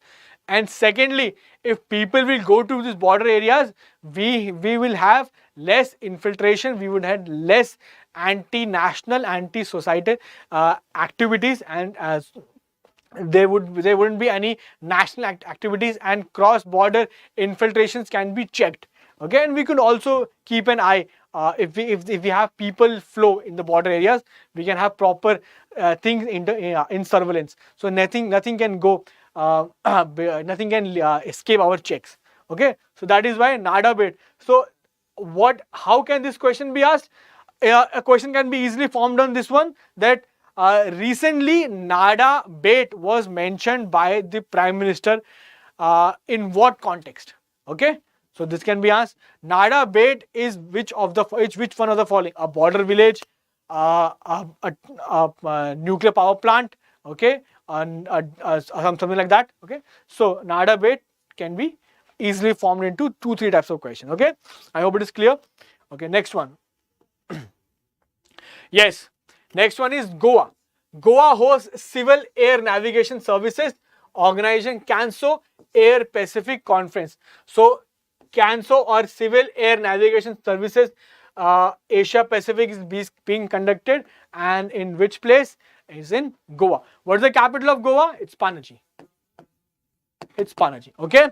Next one. India's first national repository for life science data, Indian Biological Data Center, IBDC, is inaugurated at Faridabad. So again, a very good question.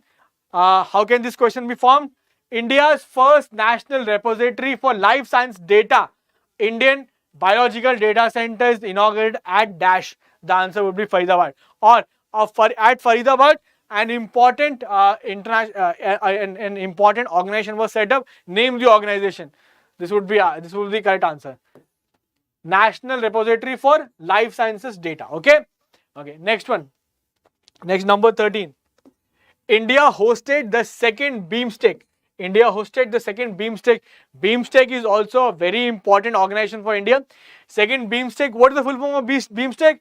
Bay of Bengal Initiative for Multi-Sectoral Technical and Economic Cooperation. I repeat for you.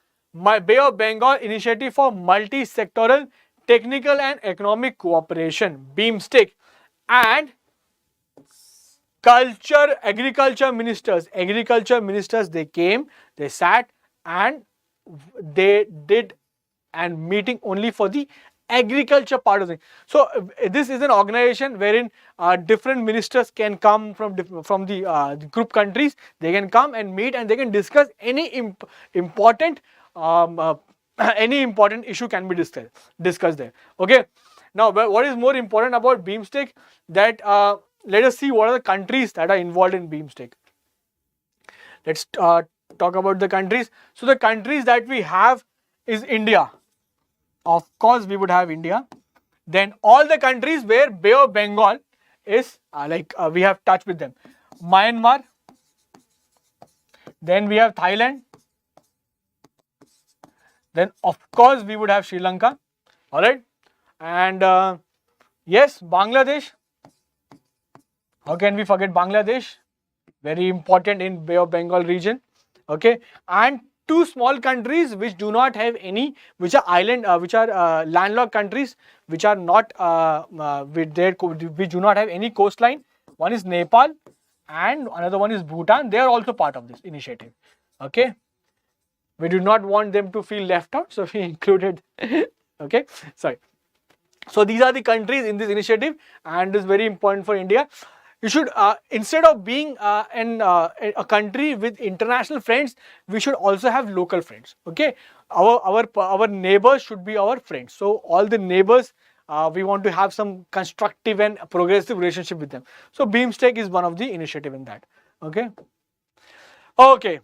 So the first one was pre-cap or the headline section. The next was in detail section. Then we have important facts to remember. Now what I've got for you is question for the day. So question for the day is an initiative where I would ask question, where I would put questions to you, and you will answer the question in the comment section, and I will answer them in tomorrow's section. Okay, so these will be questions asked to you. Go through this question. Okay, let me put this question to you. So the question is, a joint special forces exercise Khanjar. A joint special forces exercise Khanjar is an annual affair between India and which other country? India and which other country? A. Kazakhstan, B. Mongolia, C. Uzbekistan, or D. Kyrgyzstan. Which other country? This is the question to you guys. I want this answer tomorrow. Okay. You put this question answer in the comment section. I will answer this question in my tomorrow's session. Okay. So this is question number 1 to you. And this is question number 2 for you. Okay, so I've got 2 questions for you. Next is the Mangrove Alliance for Climate. The Mangrove Alliance for Climate was launched by UAE and which other country? Okay, UAE and which other country? Is it A, Malaysia, B, India, C, Indonesia, or D, Singapore? So UAE and which other country? Just to tell you a little more on this one, this initiative was signed on the sidelines of COP27 that we have seen at the start of the session, Conference of Parties Climate Change. Okay, so in that session, this was also done between, because there we have a lot of countries coming together. Let's just say 20, 50, 100 countries are coming together. So any 2 countries, any 3 countries, any 5, any 10 countries can meet separately, and there they can discuss if they feel anything is important for them. Because the schedule is tight, generally we do not get to meet them throughout the year. But we see, okay, next month, I have a meeting in Washington DC, and there president of that country will come, and I will speak with him regarding a different issue, but in that setting. Okay, so that is also done. That is a very popular way to discuss things among countries. Okay, so 2 questions for you. Second one is this one. I want the answers in the comment section. Kindly put all the answers in the comment section, and I will answer them tomorrow. All right, chalo. Next one. So next, I wrap up the session. So it's a thank you session, thank you note. But I would not like to thank you right now or very soon. I would like to do one more thing. Let's just revise it properly. Let's just go back and revise everything. Just give a little quick revision, okay, before we wrap up things. I would say that would be a more proper way to say goodbye for the day. We have done everything systematically, everything in a segment-wise session. In the last, I would like to revise everything. Let's just revise everything and then say goodbye to each other. All right. So, so just quickly, I will go back. Okay, so quickly just move back. Okay, so we had this Janjatiya Gaurav Divas. So Janjatiya Gaurav Divas was on 15th of November. Janjatiya Gaurav Divas on 15th of November. Okay, so Ela Bhatt, who was recently passed away, she was a famous women's right activist. So I want you to revise with me. I want you to make, if you're making notes, there's no need to make notes because you'll get this PDF. But make your brain run. Okay, the moment you see question, the moment the answer should come. All right. Okay. Okay. So who among the following has been sworn in the 50th Chief Justice of India? Option A, D.Y. Chandrachud. So D.Y. Chandrachud हमारे क्या है 50th Chief Justice of India. Alright, so move to the next one. The expansion of horticulture value chain in India event was organized where? It was organized in the city of Pune. Alright, okay, so next one. Okay, Mangarh Dham ki Gaurav Gatha was a program organized. Mangarh Dham ki Gaurav Gatha organized in the honor of unsung tribal heroes and martyrs of the freedom struggle. Okay, chalo, let's move on next one, or rather the previous one. Recently, unfortunate event, rope bridge incident happened where? It happened at Morbi. Very nice. Next one. Okay, where was India Water Week organized? India Water Week was organized Greater Noida. Where was organized? Greater Noida. Okay, previous one. App. We discussed about app. So again, a humble request to get the maximum out of sessions. YouTube sessions are very nice, but to get the maximum out of sessions and to get your preparation on track, on spot, the best way to prepare is download Exampur official app. Everything is there. All the PDF, all the previous year papers, everything, all the sessions, report card, you name it, you got it. Okay, so that is a very helpful companion. Exampur official app is a very helpful companion, very trustworthy companion in your journey to success. Okay, Belt and Road Initiative is a pet project of China, and we are opposed to that. We do not want that. Okay, next one. Overhauser magnetometer to sample geomagnetic field measurements. Okay. Okay, sustainable use of ocean resources for economic growth and improved livelihood is known as blue revolution, okay. And what is green revolution? Green revolution is when we are doing everything that is good for the climate, and then we are looking at sustainable development, okay. We're keeping environment in focus, and then we are maintaining our economic activities around it. Okay, next one, Operation Vigilant Storm, South Korea. Okay, Operation Vigilant Storm is currently underway in South Korea, and it is held by USA. So it is between USA and South Korea. So marathon sessions will go on. Okay, marathon sessions. I would like every one of you to join the marathon session. It would be 3-hour long session, and get the maximum out of it. Okay. So okay. Next, Lakpati Didi Fair. Lakpati Didi Fair is state of Uttarakhand. So it was organized in the state of Uttarakhand. Again, financial inclusion. Again, women in empowerment. Again, financial freedom for women. Okay, to make them Lakpati by the year 2025. Okay, next is World Travel Market 2022, going to be held at London. Where going to be held? London. Okay, next. Okay, 53rd edition of International Film Festival of India, IFFI 53. Country in focus. Country in focus would be France. Which country in focus? France. Okay.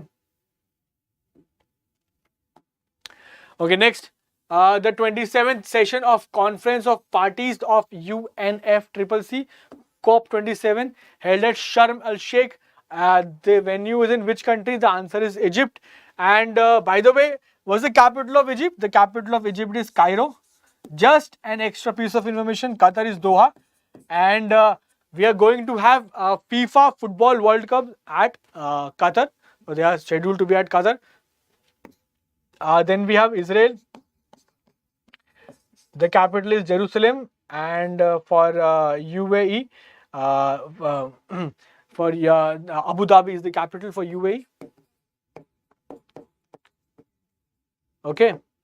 Remember the country, but also remember the venue, Sharm el Sheikh. Sharm el Sheikh, very important, very big event, not a small event by any measure, very big event. So try to remember. All right, let's go to the previous one. Okay, so this is our first question. Which is the following organized India's first floating financial literacy camp? Financial literacy camp, floating one, floating where? Dal Lake. Very nice. Where? Dal Lake. Srinagar. Dal Lake in Srinagar, and it was conducted by India Post Payment Bank. Okay. So that brings us to the end of the session. So I would thank you all for joining in today, and I will see you guys tomorrow. Same time, same place, 8 a.m. to 10 a.m. every day, every single day, even on Sundays. I am not going to leave you. Last 21 days, excessive preparation, extensive studies, okay, back-to-back questions, lot of explanation, lot of extra information, okay. This PDF will be provided to you, and also kindly answer the 2 questions that I asked to you, the question of the day. All right. Okay, guys, I'll see you tomorrow. Gobinath, thank you, brother. Thank you so much. Thank you. And do like the session. Like the session, spread the session, share the session with your friends. And if you happen to stumble upon it by mistake or by chance, then kindly spread across to someone who might be preparing for this exam. And also, current affairs can be enjoyed by everyone. All right. It can be enjoyed by parents, teachers, your friends, your chacha, mama, taya, everyone. Just share in your family group. Okay, current affairs, it's an important way to stay updated. All right. See you guys tomorrow. Thank you, Gopinath. Thank you, everyone. Thank you, Praveen. Thank you, Kanak. Cheers, guys. See you tomorrow. Bye-bye and take care.